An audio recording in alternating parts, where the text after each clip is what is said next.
Cette décision que j'ai prise en janvier 2017 de tout quitter pour aller vivre une nouvelle expérience, c'est une expérience qui a été peut-être la plus enrichissante de ma vie, avec des hauts et des bas. Donc en fait, j'encourage franchement à avoir le courage de partir si l'instinct vous parle, parce qu'au pire, on peut revenir à sa vie d'avant et au mieux, on peut sublimer sa vie. Vous écoutez Tracer la route, un podcast proposé par Ulysse.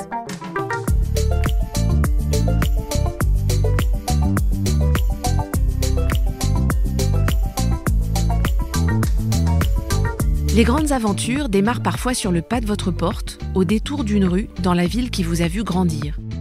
Il y a toujours un premier vrai départ, celui qui vous pousse vers l'avant, celui qui vous fait faire le grand saut dans la vie que vous avez vraiment choisie. À 26 ans, Laura a quitté sa tenue de jeune ingénieure pour enfiler celle de sportive de haut niveau. Elle a mis toute sa vie dans sa petite voiture et décidé de filer plein sud, à 1000 km de chez elle, en Espagne. C'était là que son destin de championne l'attendait.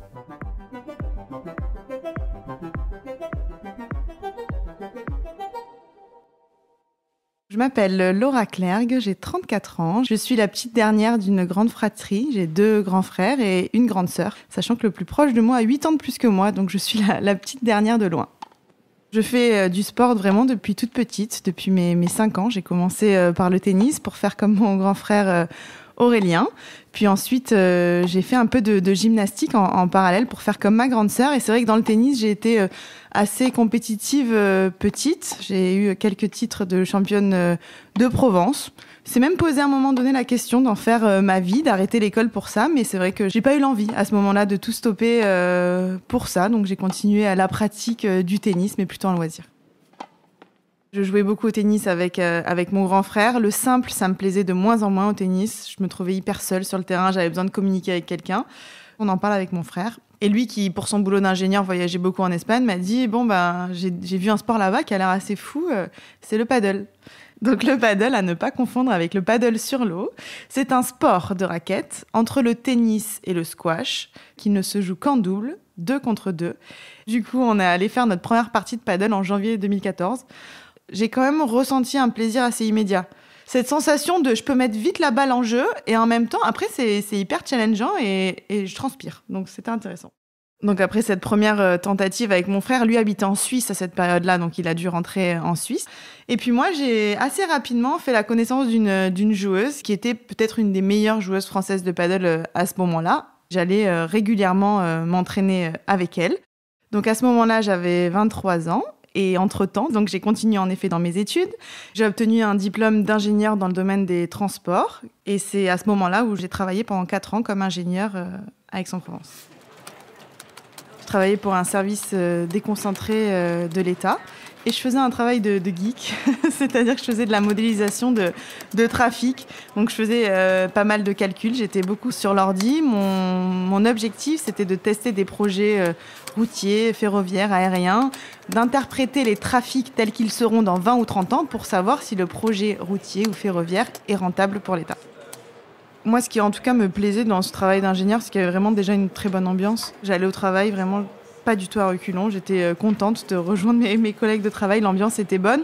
Et j'avais toujours eu envie de vivre en plein centre d'Aix. Donc c'est ce que j'ai fait à ce moment-là. C'est-à-dire que j'ai pris un appart vraiment pour ceux qui connaissent Aix au niveau des allées provençales. C'est-à-dire vraiment l'hypercentre d'Aix.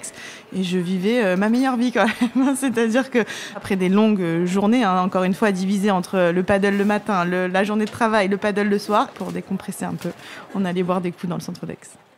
C'était pas évident de répartir mon temps à ce moment-là. J'avais vraiment l'impression d'être un peu infidèle à mon poste d'ingénieur dans un sens. J'avais l'impression d'avoir une double vie. Je passais énormément de temps au paddle, en tout cas dès que j'étais libre du travail. Au travail, j'avais vraiment cette sensation de penser énormément au paddle. Donc après 2 années et demie, on va dire, de double vie, en milieu d'année 2016, on a participé à notre premier tournoi international avec ma coéquipière, Audrey Casanova, à Barcelone. On a gagné le premier tour quand même, c'était une énorme performance pour nous.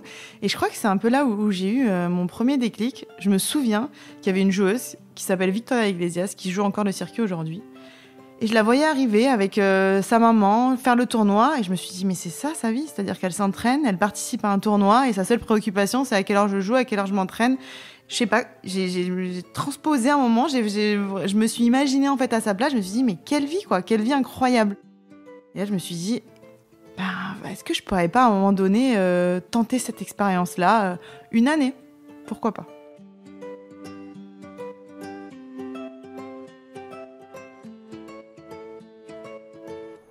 Le paddle se passe essentiellement en Espagne, c'est-à-dire que tous les meilleurs entraîneurs sont là-bas, tout se passe là-bas. Et donc c'était évident que si à un moment donné j'avais une envie de me professionnaliser dans ce sport, il fallait déménager en Espagne. Donc je commence à ce moment-là à me poser sérieusement la question en fait de prendre mes clics et mes claques et partir un an en Espagne. J'avais besoin de la validation de quelqu'un, de ma meilleure amie de la vie entière qui s'appelle Julie. Et évidemment, elle me l'a donnée à ce moment-là, cette première validation qui me permet d'acter que ma décision est prise. Et c'est à ce moment-là que je me sens courageuse pour l'annoncer à mon père.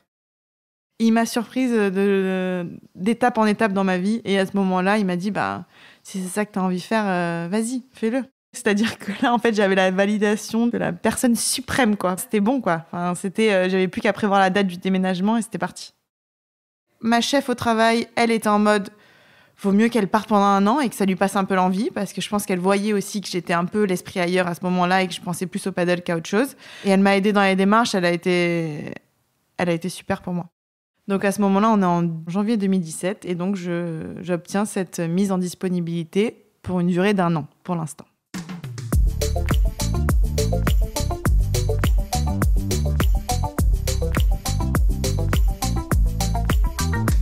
J'ai vraiment travaillé jusqu'à la toute fin d'année 2016 pour un départ prévu le 15 janvier 2017 exactement. J'avais absolument besoin de ma voiture sur Madrid. Donc j'ai à ce moment-là mis, je pense, toute ma vie finalement dans cette voiture. C'est une petite Nissan Micra noire que j'avais eue à mes 18 ans, vraiment quand j'ai eu mon permis. Mais elle m'a tenu un bon petit moment. Et c'est vrai qu'à ce moment-là, c'est quasiment mon seul repère, cette voiture. Puisque je perds tous mes repères, je laisse ma famille derrière moi, je laisse mon travail derrière moi, je laisse mon appartement derrière moi. Mais j'ai une grande chance, c'est qu'un autre repère vient avec moi, puisque quand j'annonce à ma meilleure amie, toujours elle, que j'ai décidé de partir en voiture en mettant toutes mes affaires dedans, que j'en ai pour 11 heures, elle me fait cette magnifique proposition que de m'accompagner. On l'a pris ça comme un road trip. Je pense peut-être pour enlever de l'importance au fait qu'on avait un aller sans retour, en fait, finalement, à ce moment-là. Moi, je partais ce 15 janvier, mais je savais pas du tout quand est-ce que j'allais revenir. Donc, on avait décidé de se dire que c'était juste un road trip, je pense, pour désacraliser un peu la chose. Donc là, je pars au volant de ma petite voiture, depuis devant chez ma maman, et puis je passe chercher Julie chez elle, avant de prendre la route. Et c'est vrai que je me rappelle, quand je suis encore dans cette phase à proximité, on va dire, de là où j'habite, pour l'instant, tout me semble normal, je peux potentiellement aller faire des courses, mais je me rappelle que quand je commence à prendre la direction, aller sur l'autoroute et à prendre la direction vraiment avec écrit Barcelone, Espagne, vraiment à prendre la grande voie qui va m'amener vers ma nouvelle vie, j'ai à la fois cet immense sentiment de liberté, c'est-à-dire, ça y est, quoi, ma vie repart de zéro, tout est possible, je réouvre le champ des possibles. Je me rappelle dans les discussions avec ma meilleure pote, c'était vraiment ça, on se disait ça, quoi, c'est-à-dire, mais ma vie, j'ai à nouveau une page blanche et je peux la réécrire. Ma vie d'avant, elle était cool, mais là, j'ai l'impression d'avoir une nouvelle vie que je peux réécrire de A à Z, et c'est incroyable, mais aussi un tout petit peu de stress de se dire, est-ce que j'ai pris la bonne décision? Est-ce que je vais le regretter? Est-ce que ça va forcément changer ma vie? Il y aura forcément un avant et un après ce premier coup de pédale dans cette voiture. Est-ce que c'est la bonne décision ou pas? Julie, c'est vrai qu'elle est très très forte pour ça, c'est-à-dire qu'elle arrive à enlever du poids sur beaucoup de choses, à me détendre. C'est peut-être celle qui le fait le mieux. Elle arrive à me déculpabiliser aussi de certaines choses, toujours me pousser vers ce qui m'anime. Et c'est en ça qu'elle a été forte à ce moment-là, et c'est pour ça que j'étais ravie de l'avoir dans ma voiture, parce qu'en fait, j'avais vraiment mon antidépresseur avec moi, celle qui éteignait tous mes doutes quand ils arrivaient au fur et à mesure. Et elle m'a vraiment dit, on n'a qu'une seule vie, faut vraiment que tu la vives à fond. Là, si t'as cette opportunité-là, c'est pas pour rien, la vie te pousse à ça, vas-y franchement et ne doute plus. Elle arrive à savoir ce qui me fait vibrer. Et elle sait très bien qu'à ce moment-là, ce qui me fait vibrer, c'est de partir en Espagne. À ce moment-là, c'est vrai qu'on était un peu obligés de se relayer. C'était un peu long. 11 heures, mais quand même, je me disais déjà qu'elle était hyper cool de m'accompagner, donc j'ai quand même fait une grosse partie du chemin. Donc on décide vraiment de se le faire en 2 temps, parce que c'est très long. De faire un premier arrêt vers Barcelone, faire 5 premières heures de route. Et c'est vrai que j'ai un souvenir principalement, c'est ce panneau avec écrit Espagne 15 minutes.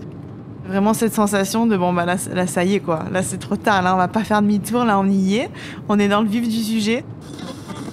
On fait une petite pause, le lendemain matin on reprend la route.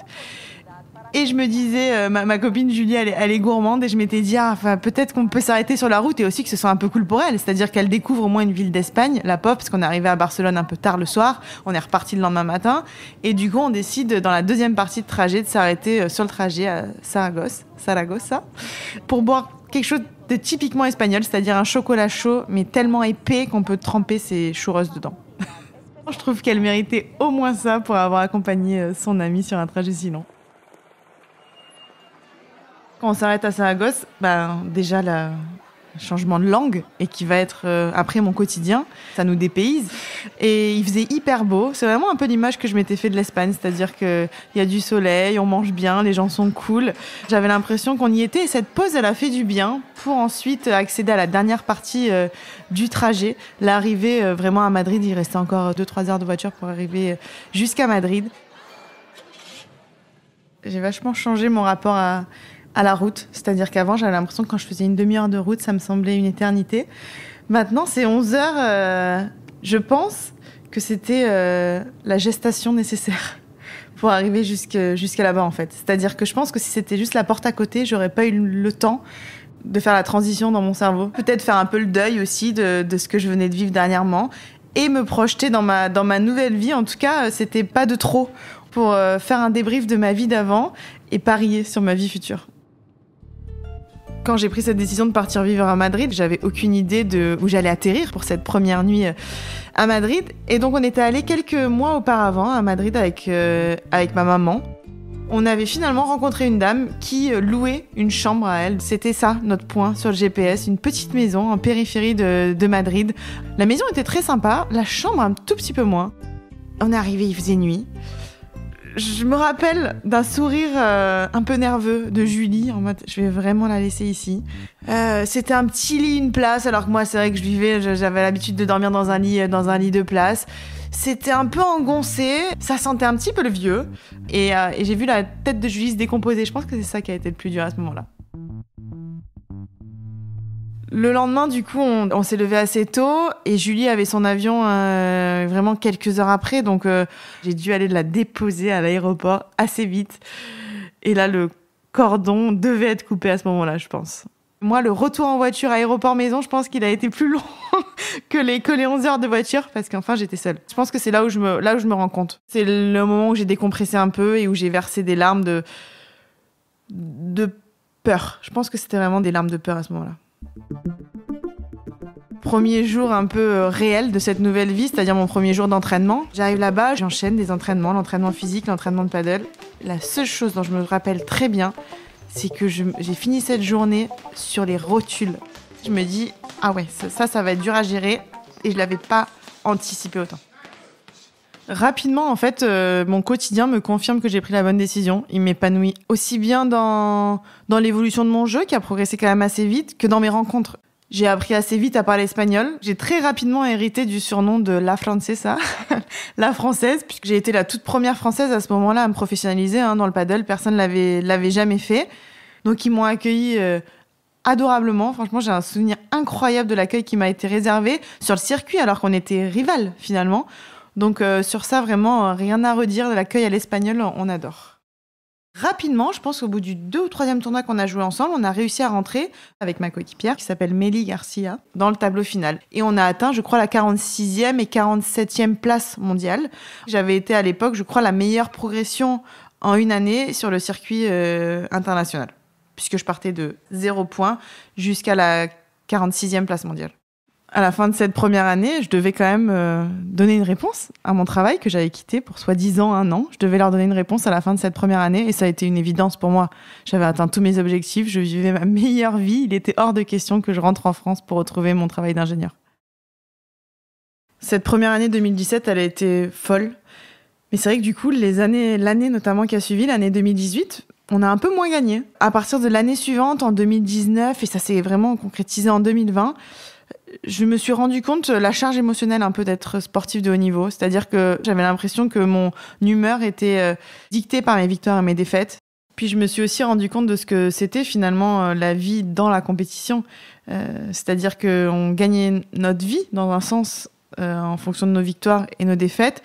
Des fois, on a aussi joué des coudes pour essayer peut-être de me faire ralentir par moments. Et c'est une des choses qui a été le plus dur à gérer pour moi, cet esprit de compète et cette rivalité aussi que j'ai pu ressentir quelquefois, notamment en France. En 2020 arrive la période du Covid, que j'ai pu un peu anticiper, donc j'ai pu rentrer en France. J'ai perdu mes 2 grands-parents du Covid, coup sur coup, vraiment à 1 mois d'intervalle. Ça m'a fait me poser énormément de questions, le Covid. Mais je suis retournée en Espagne quand la première partie de la pandémie s'est terminée. Je me suis mise à jouer avec une joueuse française. On a fait des super résultats, les meilleurs résultats depuis le début. Mais malgré tout, je passais mes dimanches à pleurer, quoi. Je me disais, mais à quoi bon, en fait? C'est-à-dire que je suis ravie d'avoir une journée de libre, mais la journée de libre, j'ai pas envie de la passer seule, en fait. J'ai envie de la passer avec les gens que j'aime. Moralement, c'était pas évident, ma famille commençait à me manquer. Du coup, l'année 2020 se passe comme ça, on fait des bons résultats. Et en fait, moi, je suis rentrée fin décembre et je me suis dit, je me laisse jusqu'au 10 janvier pour prendre la décision. Est-ce que je continue ou pas? Je savais qu'à ce moment-là, il fallait que j'ai le courage d'arrêter. Et pour moi, je crois que ça a été beaucoup plus dur de prendre cette décision-là que celle de partir. Donc j'ai dû, à ce moment-là, quand la décision a été prise, retourner en Espagne pour récupérer toutes mes affaires. J'avais acheté un appart que j'ai vendu à distance pendant les fêtes. Cette fois-ci, c'est ma maman qui m'a accompagnée. Faire ce dernier déménagement, finalement, aller là-bas, signer, remplir à nouveau toute ma petite Nissan Micra pour rentrer en France. Quelques mois après, je me connecte sur Facebook et je vois Canal+ achète les droits du paddle. Donc le paddle va être télévisé en France pour la toute première fois et je me dis mais t'arrêtes de jouer au moment où quoi. C'est-à-dire que c'est là où ça va exploser en fait. Donc un peu de frustration à ce moment-là. Quelques jours après, je reçois un appel sur mon téléphone d'un numéro inconnu. C'est la rédactrice en chef du service Omnisport de Canal+, donc le service qui va gérer le paddle, qui m'appelle et qui me dit on est à la recherche de commentateurs pour commenter le paddle, de consultantes en fait, et on aimerait vous faire passer un entretien. Franchement, j'ai rarement été aussi stressée. Je pense que j'ai plus été stressée que pour des championnats d'Europe. Et l'entretien s'est super bien passé. Ma vie aujourd'hui, je la partage entre mon activité de consultante pour Canal+. Je continue à jouer parce que je kiffe toujours autant faire de la compétition. Vraiment, c'est un grand plaisir pour moi et j'adore encore toucher ça du doigt. Début 2024, on m'a proposé d'être capitaine de l'équipe de France jeune fille de paddle. Je voulais en fait que ça ait du sens, tout le bilan que j'ai fait de cette vie de joueuse. J'ai été la première, personne n'avait de retour d'expérience sur ça. Et là, si je peux leur apporter ça, pour qu'elles arrivent un peu plus aguerries, finalement, dans ce monde-là, qui n'est pas toujours aussi rose que ce qu'on le pense, j'en serais ravie. Aujourd'hui, je pense que j'ai jamais été aussi épanouie dans ma vie pro. Cette décision que j'ai prise en janvier 2017 de tout quitter pour aller vivre une nouvelle expérience, c'est une expérience qui a été peut-être la plus enrichissante de ma vie, avec des hauts et des bas. Finalement, moi, je suis partie pour mieux revenir. Donc en fait, il faut pas avoir peur des fois de partir. J'aurais pu revenir au bout de 6 mois si c'était la catastrophe. Je suis revenue quand j'avais l'impression que j'avais fait le tour et quand j'avais l'impression que j'étais mûre pour passer au niveau supérieur de ma vie.